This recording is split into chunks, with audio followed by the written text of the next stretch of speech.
She texted me from a bar. This guy just bought me a drink. Should I give him my number? I replied, definitely. Then I changed the locks on our apartment. Her drunk calls from the sidewalk at 3 a.m. went straight to voicemail. I, 28 male, honestly thought Jessa, 26, and I were solid. 3 years together, living in my apartment for the last 18 months. Sure, things had gotten comfortable, maybe too comfortable, but I never saw this coming. Last Friday night was supposed to be girls' night. Her friend Cora was going through a breakup, needed support, totally understood. I stayed home, ordered pizza, caught up on shows. Normal Friday when your girlfriend has plans. Then at 11:23 p.m., I get this text. Jessa, OMG, this guy at the bar is so hot and he just bought me a drink. Should I give him my number? Lol. I stared at my phone. Read it 3 times. My girlfriend of 3 years was asking permission to give her number to some random dude at a bar. The dots appeared. She was typing more. Jessa, he's like a lawyer or something. Drives a Tesla. Cora says I should talk to him more. Me, after about 30 seconds. Definitely. Wait, really? Yeah. Go for it. The best babe. Love him. Love me? While asking to give her number to another man? The disrespect was astronomical. I sat there for maybe 5 minutes, just processing. Then something shifted. Clarity. If she thought this was acceptable, we were done. But she'd learned that when she got home. Got up, found my toolbox. Had a new doorknob set I'd bought months ago when the old one was sticking. Never got around to installing it. Well, tonight seemed perfect. Took me about an hour to change both locks. Watched a YouTube tutorial twice to make sure I did it right. By 12:45 a.m., done. Her key was now useless. Went through the apartment. Her stuff was everywhere. Clothes, makeup, that collection of succulents she insisted on buying but never watered. Didn't touch any of it yet. Just wanted to secure my space first. Grabbed a beer, sat back down. Phone buzzed. Jessa. Heading to after party. Might be late, don't wait up. Didn't reply. Let her have her fun with Tesla guy. Around 2 a.m. finally went to bed. Put my phone on Do Not Disturb. Whatever happened next could wait until morning. Woke up at 7 a.m. to my phone going absolutely mental. 31 missed calls. The voicemails were something. 3 a.m. Babe, my key isn't working. Did you change the locks? This isn't funny. Please let me in, it's cold and my phone is dying. Are you serious right now because I talked to some guy? You're such a child. This is my home too. I'm calling the cops, this is illegal. Please, I'm sorry, just let me in. The last one was at 4:02 a.m. Guess she found somewhere else to crash. Update 1 Saturday morning, 9 a.m. Doorbell starts ringing nonstop. Check the peephole. Jessa, looking rough. Mascara smeared, hair a mess, same clothes from last night. She's with Cora and some guy I don't recognize. Probably Tesla dude. Open the door but keep the chain on. Jessa, let me in right now. Me, no. You can't lock me out. I live here. You lived here, past tense, and you're not on the lease. Tesla guy steps forward. He's exactly what you'd expect. Polo shirt, boat shoes, that entitled smirk. Hey man, this is getting out of hand. Just let her get her stuff and we can all move on. We? Who's we? I don't know you. I'm Bryce, and you're being pretty immature about this whole situation. Bryce, the guy who bought my girlfriend drinks last night, is lecturing me about maturity? She said you guys were basically broken up. I looked at Jessa. She couldn't meet my eyes. Me, interesting. Jessa, when did we break up? Before or after you texted asking if you should give him your number? Cora jumps in. She was drunk. It didn't mean anything. Drunk texts are honest texts, Cora. Can we please just talk about this inside? No, you made your choice at that bar. You literally asked my permission to cheat. I gave it. Now deal with the consequences. Jessa starts crying again. Where am I supposed to go? Maybe Bryce has room in his Tesla. This is ridiculous. She has tenant rights. She's not a tenant. She's a guest who overstayed her welcome. No lease, no mail in her name here, no tenant rights. This was actually true. I'd looked it up that morning. Since she'd never officially changed her address and wasn't on any paperwork, she was considered a guest. I need my stuff. I'll pack it. You can pick it up Monday at noon, from the lobby. Bring boxes. Slammed the door. They stood outside yelling for another 10 minutes before building security showed up and made them leave. But here's where it gets juicy. Jessa's mom, Rita, starts blowing up my phone. This woman who'd always been sweet to me turned into a straight-up demon. Rita, how dare you throw my daughter out like trash? Me, she threw herself out when she asked to give her number to another man. She was drunk, it was harmless flirting. Harmless? She brought him to my door this morning. Rita, you're a controlling, insecure little boy. And your daughter's a cheater. Guess we're all disappointed.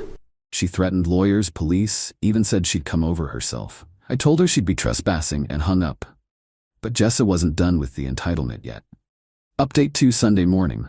Wake up to find out Jessa's been busy. Posted all over social media about how I kicked her out with nowhere to go and changed the locks while she was out with friends. Conveniently left out the whole asking for permission to cheat part. Her friends were eating it up.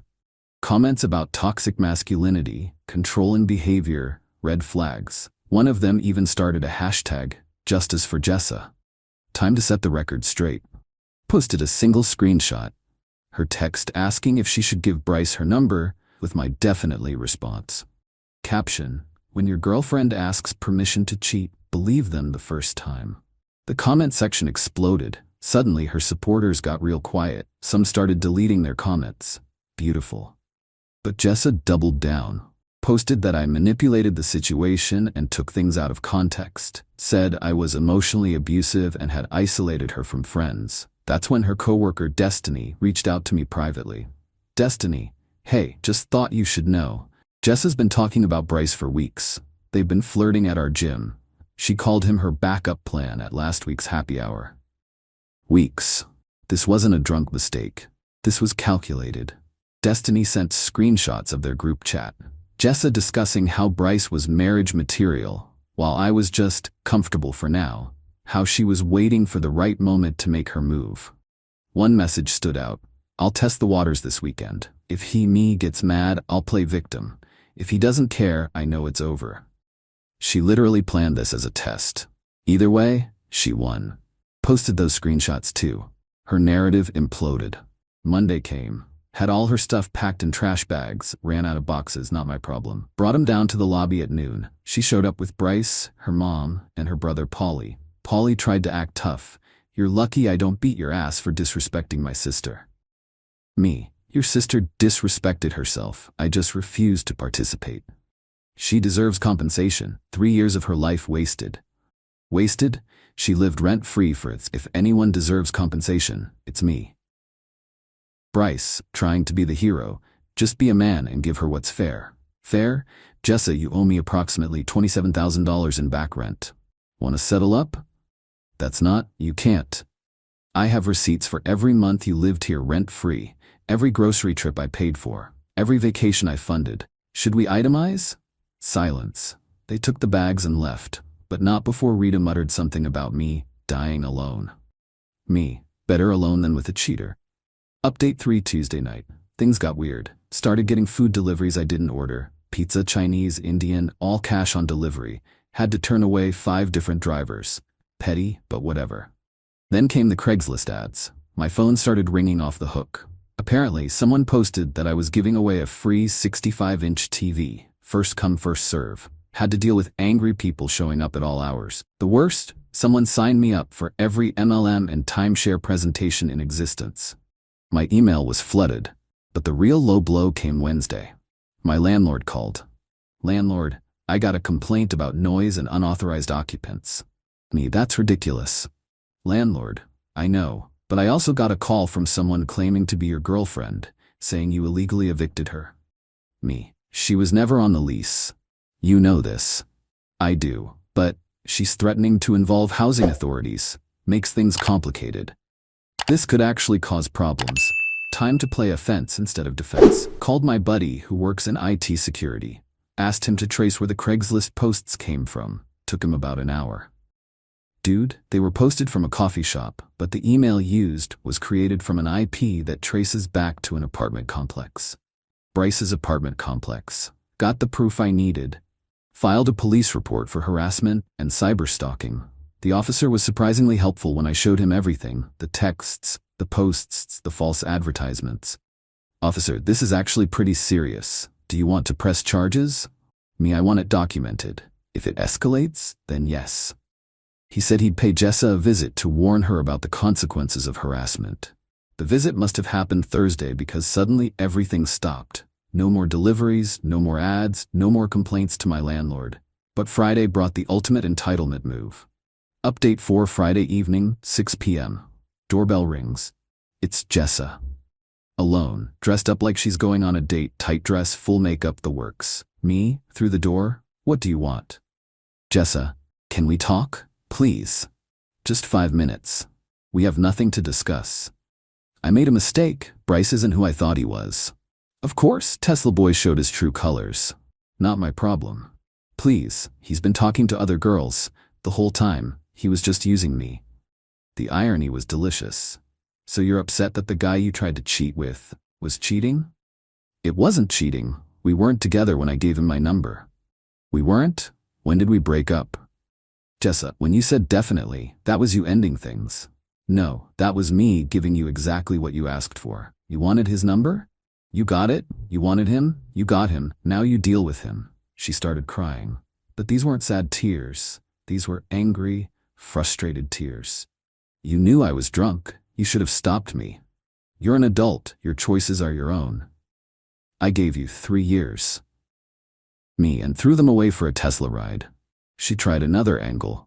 Cora said you'd take me back, that you're just hurt and need time. Cora's wrong. I'll do anything.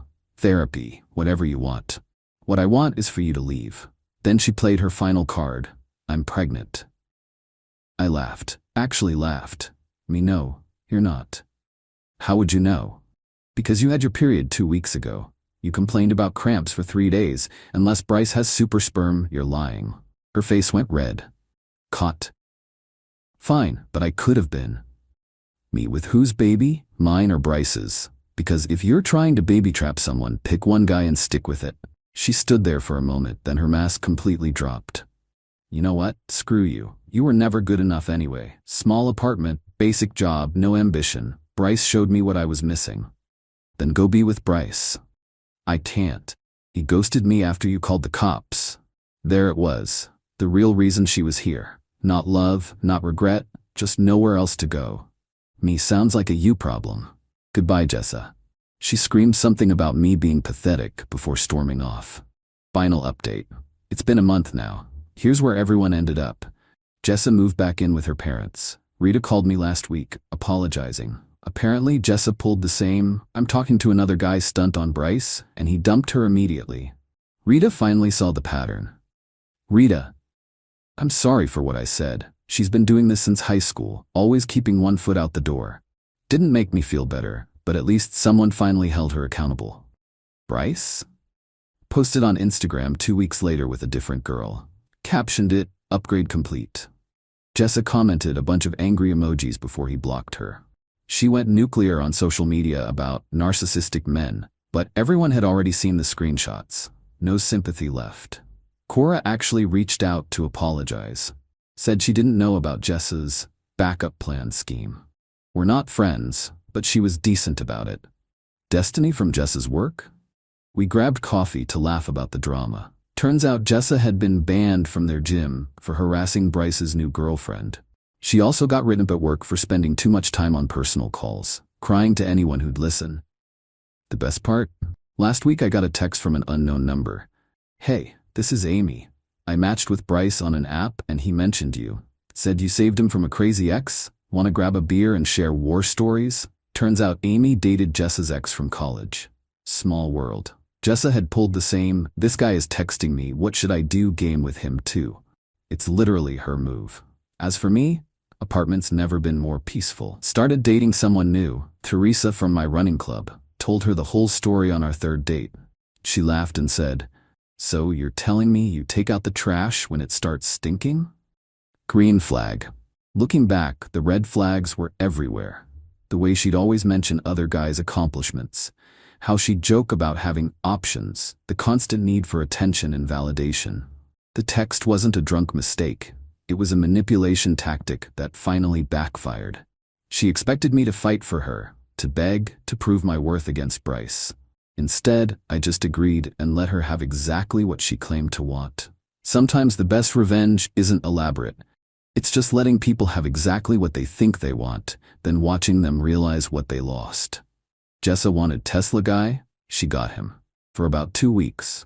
Now she's got neither of us, living at home at 26, banned from a gym, and becoming a cautionary tale in her own friend group. Me? I've got peace, self-respect, and a girlfriend who thinks asking permission to cheat is the dumbest thing she's ever heard. Win-win. Oh, and yes, changing the locks while she was out was 100% legal. Checked with a lawyer friend afterward. Since she wasn't on the lease, received no mail there, and had no formal rental agreement, she was legally a guest. Hotels can lock out guests, and so could I.